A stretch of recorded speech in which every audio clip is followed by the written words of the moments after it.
बिस्मिल्लाहिर्रहमानिर्रहीम अस्सलामुअलैकुम वरहमतुल्लाहि वबरकातुहू। उम्मीद है दोस्तों सब खैर आफिस से होंगे। आज के अपनी इस वीडियो के अंदर हम CS 302 प्रैक्टिकल की असाइनमेंट नंबर 2 स्प्रिंग 2026 को कंप्लीट सॉल्व करेंगे। इसकी जो ड्यू डेट है वो 29 जून 2026 है और इसके टोटल मार्क्स जो हैं वो 20 हैं। दोस्तों इस असाइनमेंट को आपने MS वर्ड की फ़ाइल के अंदर रेडी करना है और उसी MS वर्ड की फ़ाइल को आपने LMS पे सबमिट करवाना है। अगर आपने ये असाइनमेंट हमसे पेड में करवानी हो तो नीचे डिस्क्रिप्शन के अंदर मेरा नंबर और मेरे टीम मेंबर्स का नंबर दिया गया, आप हमसे कॉन्टैक्ट कर सकते हैं ड्यू डेट से पहले, क्योंकि ड्यू डेट से पहले जो है वो नॉर्मल फ़ीस होती है, जबकि ड्यू डेट वाले दिन जो है वो फ़ीस डबल हो जाती है। तो दोस्तों बढ़ते हैं असाइनमेंट के सॉल्यूशन की तरफ। बेसिकली हमें एक इक्वेशन दी गई है और सर ने बोला हुआ कि आपने इस इक्वेशन को इलेक्ट्रॉनिक वर्क बेंच का इस्तेमाल करते हुए आपने इसको पहले सिंपलीफाई करना है, देन उसके बाद इसका NAND base simplified circuit diagram बनानी है। अब ये काम कैसे आपने करना है, उसके लिए सबसे पहले मैं आपको एक चीज़ क्लियर कर दूँ। सबसे पहले आपके पास होना चाहिए ये इलेक्ट्रॉनिक वर्क बेंच। अगर आपके पास ये इलेक्ट्रॉनिक वर्क बेंच दोस्तों नहीं है, तो आप इलेक्ट्रॉनिक वर्क बेंच को पहले जो है वो डाउनलोड कर लो और इंस्टॉल कर दो। बल्कि जो आपने इससे पहले असाइनमेंट नंबर 1 की थी उसमें भी आपको इलेक्ट्रॉनिक वर्क बेंच की नीड थी। तो यकीनन मुझे उम्मीद है आपके पास इलेक्ट्रॉनिक वर्क बेंच पहले से डाउनलोड और इंस्टॉल होगा। अगर आपके पास पहले से इलेक्ट्रॉनिक वर्क बेंच डाउनलोड और इंस्टॉल है तो बड़ी अच्छी बात है। फिर आप अपने विंडो के सर्च बॉक्स में जाओ और जाके सर्च करो इलेक्ट्रॉनिक। जैसे आप लिखोगे इलेक्ट्रॉनिक तो ये ऊपर आ जाएगा इलेक्ट्रॉनिक वर्क बेंच, जो आपने इसको ओपन कर लेना है।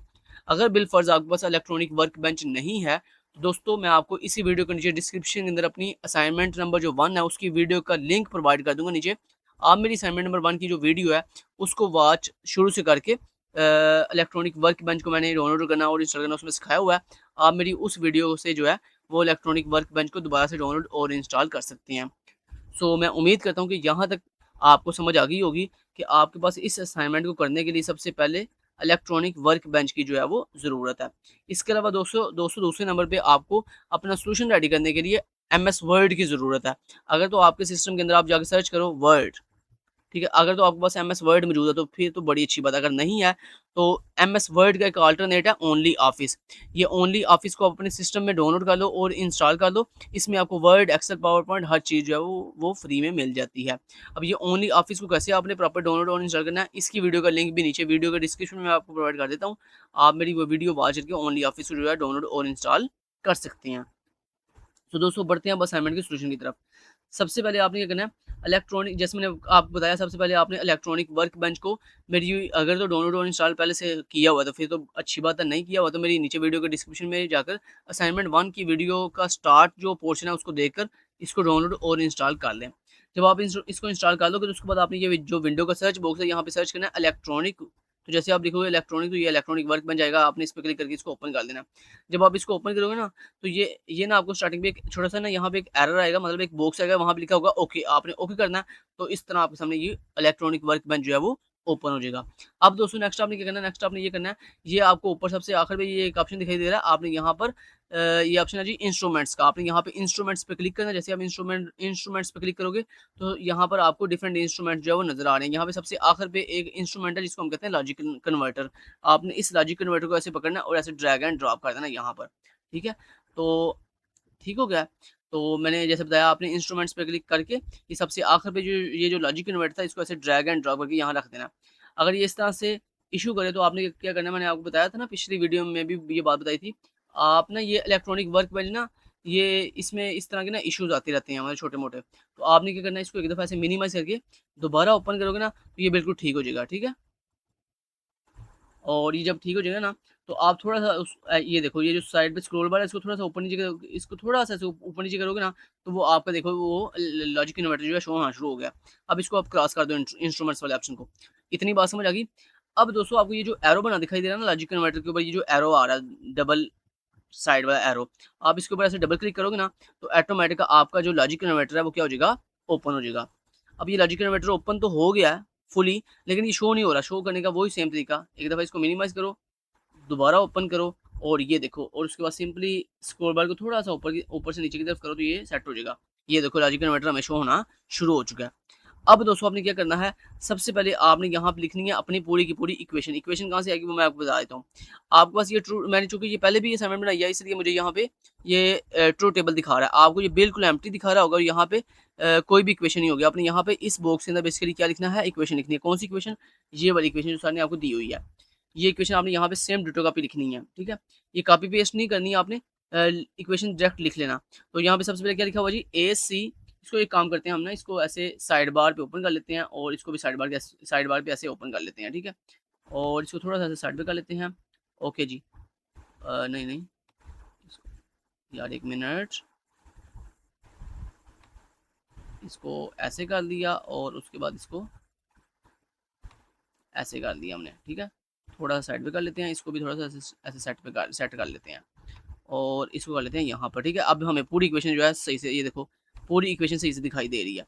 अब हम यहाँ से देखिए इजीली लिख लेंगे। तो यहाँ पे दोस्तों आपने ये जो लॉजिक कन्वर्टर के अंदर ये जो इनपुट फील्ड है, इसमें आपने ये पूरी इक्वेशन लिखनी है। तो ये इक्वेशन क्या जी, ए सी, सेम डिटो का भी आप ऐसे लिखोगे, ए सी, आगे क्या है, प्लस है तो आपने यहाँ पे प्लस लगाना है। उसके बाद क्या जी, ए डी लिखो, A D, sorry A D लिख लिया। उसके बाद क्या आगे प्लस है तो प्लस लगा लिया। उसके बाद क्या है, ए सी प्राइम डी प्राइम, तो ए सी के ऊपर ऐसे ये बार आएगी यानी वो प्राइम आएगा। उसके बाद क्या आगे डी प्राइम, तो आगे लिखो डी प्राइम। उसके बाद आपने लिखना प्लस, और याद रखिएगा ये जो दरमियान में प्लस के पहले और प्लस के बाद ये जो स्पेस है ना, यहाँ पर आपने एंटर करते हुए स्पेस नहीं देनी, यहाँ पे आपने साथ से जोड़ के हर चीज़ लिखनी है। उसके बाद आगे क्या जी, बी ई एफ, तो लिखो बी ई एफ। उसके बाद क्या प्लस, आगे क्या बी ई एफ के ऊपर प्राइम है, तो अगेन बी ई एफ के ऊपर ये प्राइम। उसके बाद प्लस, उसके बाद क्या जी आगे बी ई प्राइम, तो बी ई के ऊपर प्राइम। उसके बाद क्या प्लस, उसके बाद क्या जी, A B C D E F, तो A B C D E F लिख लिया। लो जी, जब इक्वेशन पूरी होगी अब इसको आप मैक्सिमाइज जाके कर दो और ओके ठीक हो गया। इसको भी आप मैक्सिमाइज कर लो, कर दिया। ये देखो पूरी इक्वेशन आपने लिख लिया। जब दोस्तों आपने ये पूरी इक्वेशन लिख लेनी है ना, अब आपने क्या करना है दोस्तों, यहाँ पर आपको ये देखें ये ऑप्शन मिल रहा होगा, ये थर्ड लास्ट पे ये वाला, ये जिस पे ट्रूथ टेबल का सिंबल आ रहा है, ये नीचे से ऊपर की तरफ, नीचे से पहला ऑप्शन छोड़ दो, दूसरा ऑप्शन छोड़ दो, तीसरा, ये जो नीचे से ऊपर की तरफ तीसरा ऑप्शन है, आपने इस पे क्लिक करना है। तो ये देखो आपका ट्रूथ टेबल बन जाएगा। जब ये ट्रूथ टेबल बन गया, अब आपने क्या करना है, ये जो लिखा है ना, जिस पे लिखा है सिंप, SIMP सिंप, आपने इस पे क्लिक करना है। तो ये देखो आपकी सिंप्लीफाइड एक्सप्रेशन जो है वो बन के आ गई है। अब आपने क्या करना है, सबसे पहले एक न्यू MS वर्ड की फाइल ओपन करनी है। ज़ाहिर बात है सोल्यूशन भी साथ साथ हमने सोल्यूशन भी तो रेडी करना ना। तो यहाँ पर विंडो के सर्च बॉक्स में जाके आप सर्च करोगे वर्ड। अगर आपके पास MS वर्ड है तो ठीक है, वरना आपको ये जो मैंने तरीका बताया ओनली ऑफिस, इसको डाउनलोड करके इंस्टॉल करके इसको ओपन करोगे तो इसमें आपको MS वर्ड जो है मिल जाएगा। यहाँ मैं वर्ड फाइल ओपन करता हूँ। वर्ड फाइल जैसे आप ओपन करोगे, ओके इसको क्लोज कर दो, ब्लैंक डॉक्यूमेंट पर क्लिक करो और यहाँ पे लेआउट पे जाकर मार्जिन जो है इसका नैरो कर दो और इसके साइज़ पे क्लिक करो और यहाँ पे मोर पेपर साइजेस पे क्लिक करो और यहाँ पे जो इसकी हाइट है ना, इसको आप कर दो 13 और ओके पे क्लिक कर दो। लो जी, हाइट सेट होगी। होम पे आओ, इसका थोड़ा सा फ़ॉन्ट साइज़ इंक्रीज़ कर लो यहाँ पे ऐसे, और इस तरह फ़ॉन्ट स्टाइल भी चेंज कर लिया और बोल्ड कर दिया। और यहाँ पे आपने लिख देना CS 302P। आगे आप लिख लो असाइनमेंट नंबर 2 सॉल्यूशन, ठीक है। नीचे आपने जो भी अपनी आईडी देनी है और नीचे जो भी अपनी आईडी देनी है, इस तरह से जो भी आपने आईडी लिखनी है अपनी आईडी लिख लो। उसके बाद अपनी जो भी आपने नेम लिखना है KST लर्निंग वो लिख लो। और उसके बाद नीचे आपने सबसे पहले दोस्तों क्या लिखना है, आपने यहाँ पे लिखना है सबसे पहले सिंप्लीफाइड, जैसे जैसे लिखना हो ना वैसे ही आपने लिखना है, सिंप्लीफाइड बूलियन एक्सप्रेशन, ये आपने लिखना है। और यहाँ पर वापस आओ, यहाँ पे सिंप्लीफाइड बूलियन एक्सप्रेशन क्या आई थी, ये देखो ये निकल के ये बूलियन एक्सप्रेशन सिंप्लीफाइड, ये क्या लिखा रहा है A+B, ये हमारी सिंप्लीफाइड बूलियन एक्सप्रेशन है। वापस आओ, आगे यहाँ पे आपने लिखना है इसको बोल्ड खत्म कर दो, ओके, A+B, ये आपकी सिंप्लीफाइड एक्सप्रेशन है। उसके बाद आपने एंटर प्रेस करना है। एंटर प्रेस करने के बाद ये जो आपकी सिंप्लीफाइड बूलियन एक्सप्रेशन का जो लॉजिक कन्वर्टर का स्क्रीनशॉट है ना, ये भी एक दफ़ा स्क्रीनशॉट लगा लेना। तो उसके लिए आप स्निपिंग टूल पे आओ। स्निपिंग टूल पे आने के बाद सर्च बॉक्स में आके स्निपिंग टूल सर्च करो। स्निपिंग टूल को ओपन करो। ओपन करने के बाद ये जो आपका यहाँ पे न्यू पे क्लिक करके ये जो आपका लॉजिक कन्वर्टर है जो आपको सिंप्लीफाइड एक्सप्रेशन दिखा रहा है, इसका एक स्क्रीनशॉट लेके भी लगा लो ताकि एहतियाती तौर पर हम लगाने लगे हैं कि हम सर को ये बता सकें कि हाँ जी हमने ये स्क्रीनशॉट जो है कहाँ से लिया था, इलेक्ट्रॉनिक वर्कबेंच से। यहाँ पे आओ, पहले आपने खुद मैनुअली लिखना है। ये जो आपका सिंप्लीफाइड एक्सप्रेशन है A+B, इसको पहले आपने यहाँ पे मैनुअली खुद लिखना है A+B। उसके बाद नीचे ये स्क्रीनशॉट भी लगा दिया। उसके बाद दोस्तों नेक्स्ट आपने एंटर प्रेस करना है और यहाँ पर आपने अगली हेडिंग देनी है नैंड, पहले इसको बोल्ड कर लेते हैं। यहाँ पे इसको बोल्ड कर दिया और यहाँ पे आपने अगली हेडिंग देनी है नैंड बेस्ड सिंप्लीफाइड,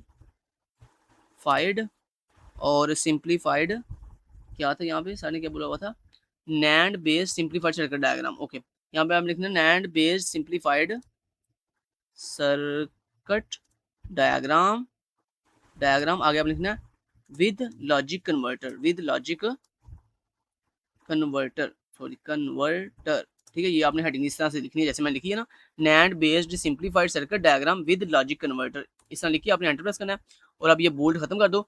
अब आपने दोस्तों वापस आना अपने इलेक्ट्रॉनिक वर्क बेंच पे। ओके, थोड़ा सा इसको ऐसे स्क्रॉल करोगे ना तो ये आपको वापस से शो होना शुरू हो जाएगा। अच्छा, अब इसकी नैंड सर्किट डायग्राम कैसे बनानी है, उसके लिए ये जो आपका सिंप्लीफाइड एक्सप्रेशन आया ना, इसकी नैंड गेट सर्किट डायग्राम बनाने के लिए ये जो आपको सबसे आखिर वाला बटन है जिस पर लिखा है नैंड, आपने इस सबसे आखिर वाले बटन पे एक दफा ऐसे क्लिक कर देना, तो ये देखो आपकी नैंड बेस्ड सर्किट डायग्राम आ गई। अब साइड पे कहीं भी क्लिक कर दो, लो जनाब आपकी सर्किट डायग्राम आ चुकी है। अब जनाब आपने इसका ले लेना है स्क्रीनशॉट, लेकिन याद रखिएगा स्क्रीनशॉट लेने से पहले इसको जूम कर देना। यहाँ पे जूम कैसे करते हैं, उसके लिए यहाँ पे आप क्लिक करोगे ना ऊपर, तो यहाँ से ये बाय डिफॉल्ट सेलेक्ट होगा 80%, आपने यहाँ पे इसको 150% पे ऐसे क्लिक करना है, तो ये इस तरह जूम हो जाएगा। जूम होने के बाद अब आप इसका ले लो स्क्रीनशॉट पूरा कंप्लीटली। उसके लिए फिर अगेन अब यहाँ पे सर्च बॉक्स में जाकर स्निपिंग टूल ओपन करो और यहाँ पर आप सिंपली न्यू पे क्लिक करो और आपने इसका ऐसे पूरा स्क्रीनशॉट लेना जिसमें आपको ये लॉजिक कन्वर्टर भी कवर हो रहा हो और ये नैंड बेस्ड सिंप्लीफाइड ये डायग्राम जो है ये भी कवर हो रही हो और ये जो ऊपर वाला डायग्राम है ये भी कवर हो रही हो, ठीक है, ये सारा कुछ कवर हो रहा हो। और आपने अब आप इसका स्क्रीनशॉट लेकर इसको स्क्रीनशॉट को कॉपी करना है, कॉपी करने के बाद वापस आओ MS वर्ड में और यहाँ पर कंट्रोल V से पेस्ट कर दो। लो जनाब, ये थी आपकी पूरी की पूरी असाइनमेंट का सोल्यूशन, जिसमें सबसे पहले आपने क्या किया कि सिंप्लीफाइड एक्सप्रेशन फाइंड की लॉजिक कन्वर्टर को यूज़ करते हुए। उसके बाद आपने यहाँ पे MS वर्ड में आगे हेडिंग दी सिंप्लीफाइड बूलियन एक्सप्रेशन, जिसमें आपने मैनुअली बूलियन एक्सप्रेशन खुद से लिखा। उसके बाद प्रूफ के तौर पर आपने नीचे उसका स्क्रीनशॉट भी लगा लिया और उसके बाद फिर आपने नीचे लिखा NAND based simplified circuit diagram with logic converter और उसके अंदर आपने पूरी की पूरी डायग्राम पेस्ट कर दी जिसमें आपने नैंड गेट सर्किट, ये आपकी नैंड बेस्ड सर्किट डायग्राम है, ये आपका लॉजिक कन्वर्टर है। तो यही दोनों चीज़ें सर ने मांगी थी, ये हमने लगा दी हैं। चलें जी, अब दोस्तों यही जो MS वर्ड की फाइल जो हमने रेडी की है, इसी MS वर्ड की फाइल को हमने LMS पे सबमिट करवा देना है। Thank you so much then guys, take care, अल्लाह हाफिज़।